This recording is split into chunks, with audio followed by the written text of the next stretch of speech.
Hi everyone.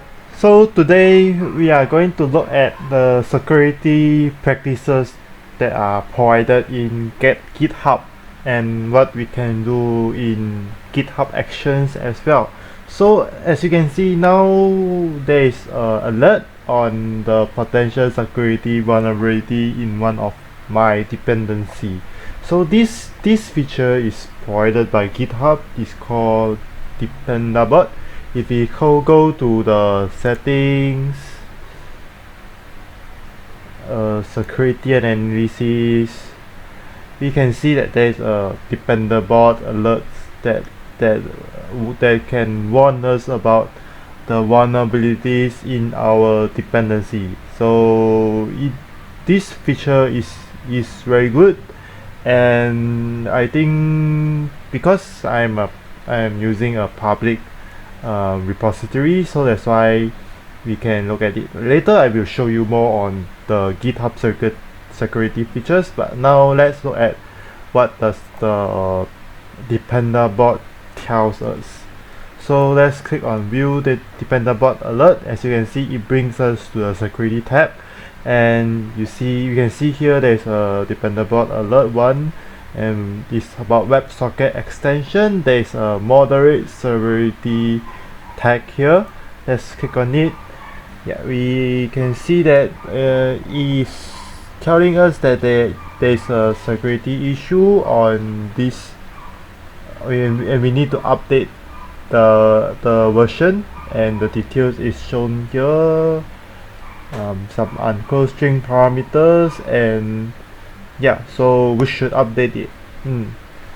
So other than the security alert shown here, we see there's a new pull request here. It's actually created by Dependabot. So let's go here. He has tell us about the security update, and it has tell us about that Dependabot has automatically help us to update the extension and the changelog and the commit. So yeah, it looks quite good, and it passes all. As you can see, it's because we built the CI, it passes all the checks as well. So I think let's look at the commits, checks, commit, the file change. Yeah, as you can see, it just changed the version. So I think we can just approve this. Looks good. I review and submit it, and then we can just merge it. So this is one of the feature that GitHub provided.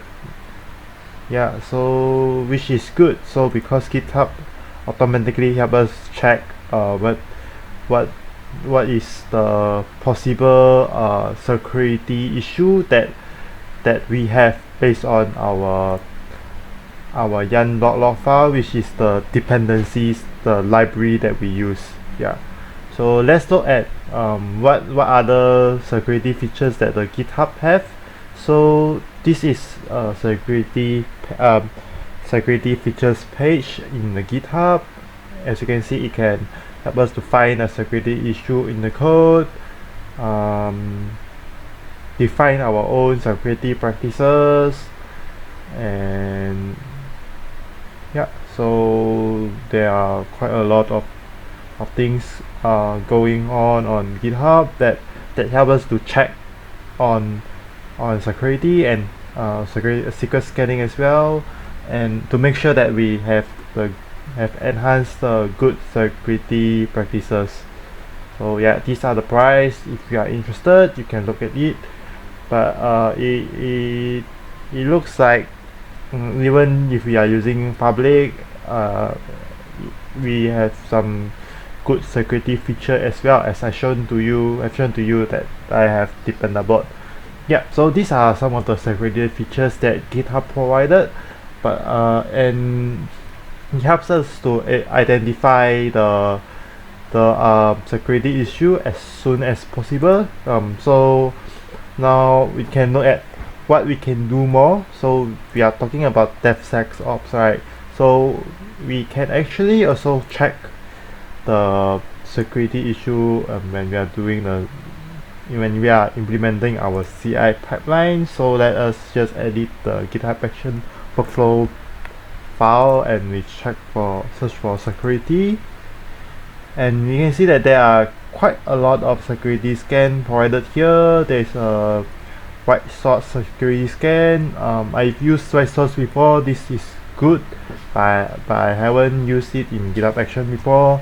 Probably we can try it, but yeah, so these are some of the security scanner that we can use, but probably I won't use this first because I feel that the PandaBot is sufficient for now, as it will help us to like scan and fix the issue as well. So I will just stick to it. Yeah, so yeah, that's all for today. Thank you.